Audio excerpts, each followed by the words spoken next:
Isang mainit na hapon sa inyo mga perkoy, hito na naman ako para maghatid sa inyo ng kasiyahan bunga ng mga makabuluhang komento na teteres samahan mo ko at sabay natin alamin ang content sa video na ito. Si Troy Rosario ay isang professional basketball player sa PBA na kasalukuyang naglalaro para sa Blackwater Bossing. Siya ay isang versatile forward na kilala sa kanyang kakayahan sa depensa at pag-ambag sa opensa ng kanyang. Si Rosario ay isa sa mga mahuhusay na player sa liga at nagbibigay ng malaking tulong sa kanyang team. Ang Magnolia Hotshots ay kilalang koponan sa PBA na may malalim na kasaysayan ng tagumpay. Ang kanilang lineup ay may mga players na may magagaling na kakayahan sa iba't ibang aspeto ng laro. Isa, Mark Barroca, kilalang playmaker na may kasanayan sa pagdadala ng bola at paglikha ng opportunities para sa kanyang teammates. Dalawa, Paul Lee, isang dynamic scorer na mahusay sa pag-shoot ng tres at pag-attack sa depensa ng kalaban. Tatlo, Ian Sangalang, matikas na bigman na marunong magdiskarte sa ilalim at makapagbigay ng puntos sa paint. Apat, Calvin Abueva, energizer sa koponan na may physicality sa depensa at kayang mag-produce ng puntos sa iba't ibang paraan. Mayroon silang balancing lineup na may mga veteran players at mga promising rookies. Ang kakayahan ng koponan ng Magnolia ay umaasa rin sa kanilang chemistry, coaching strategy, at kung paano sila magagamit sa loob ng laro.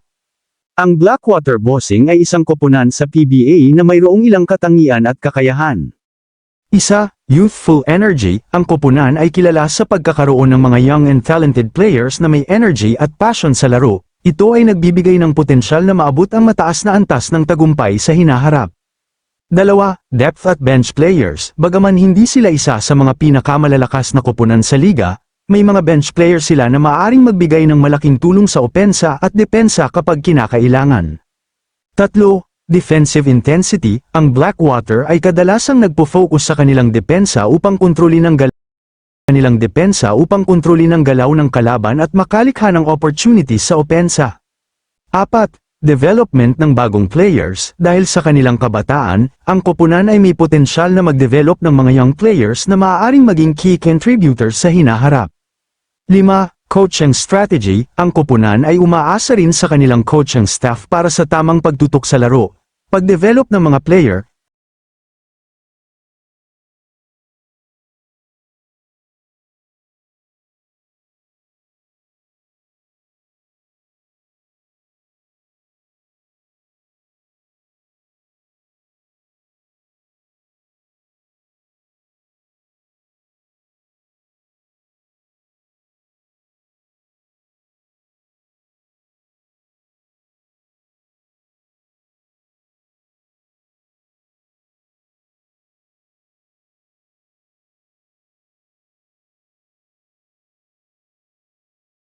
Si Joshua Junicio ay isang profesional na manlalaro ng basketball sa PBA, Philippine Basketball Association, at isa sa mga player mags. Ang kanyang mga kakayahan sa basketball ay kinabibilangan ng kanyang lakas sa loob ng court, kakayahan sa pag-rebound, at depensa. Mahalaga ang papel niya sa pagkontrol sa loob ng paint at pagbibigay ng physical presence sa koponan. Bukod dito, nagbibigay rin siya ng mga puntos mula sa putbacks at mga putback shots na nagpapalakas sa opensa ng team.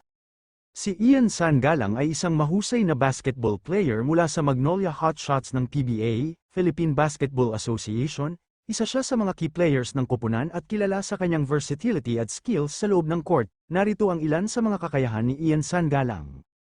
Isa, post moves. Mahusay si Ian Sangalang sa paggamit ng post moves tulad ng hook shots, drop steps, at spin moves upang makakuha ng puntos sa ilalim ng ring. Dalawa, rebounding. Bilang isang power forward center, mahusay siya sa pagkuha ng rebounds, lalo na sa depensa, na nagbibigay ng dagdag na possession sa kanyang koponan. Tatlo, mid-range shooting. May magandang shooting touch si Sangalang mula sa mid-range area, kaya't siya ay isang threat sa perimeter pati na rin sa loob. Apat, defense. Mahalaga rin ang depensa ni Ian Sangalang. Siya ay nagbibigay ng size at physicality sa loob ng paint, nagtatrabaho upang pigilan ang mga kalaban na makakuha ng madaling puntos. 5. Versatility. Dahil sa kanyang kakayahan sa iba't ibang aspeto ng laro, maaaring gamitin si Sangalang sa iba't ibang roles depende sa pangangailangan ng kanyang koponan, tulad ng scoring, rebounding, at depensa. Si Mark Barroca ay isang veteranong manlalaro ng basketball na kilala sa kanyang leadership, defensive prowess, at clutch plays. Narito ang ilan sa mga kakayahan at katangian niya. Isa, leadership. Si Mark Barroca ay kilalang isang leader sa loob ng court, may kakayahan siyang magdala ng kumpiyansa at organisasyon sa kanyang koponan, lalo na sa mga crucial moments ng laro. Dalawa, defensive skills. Isa siya sa mga magagaling na defensive players sa PBA, mahusay siya sa pagpigil sa mga magagaling na guards at pagbabantay sa perimeter. Tatlo, playmaking. Bilang isang point guard, mahusay si Mark Barroca sa pag-create ng mga plays at pag-distribute ng bola sa kanyang mga kakampi, nakakatulong siya sa pagbuo ng opensa ng kanyang koponan.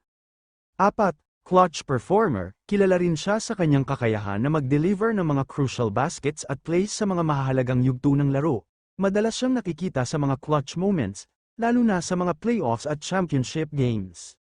5. Experience. Veterano na si Mark Barroca sa larangan ng basketball, kaya't may malalim na karanasan at kaalaman sa kung paano i-handle ang mga sitwasyon sa loob ng court, lalo na sa mga pressure situations. Sa kabuuan, si Mark Barroca ay isang mahusay na player na nagbibigay ng malaking kontribusyon sa kanyang koponan, hindi lamang sa laro kundi pati na rin sa leadership at karanasan na dala niya sa table.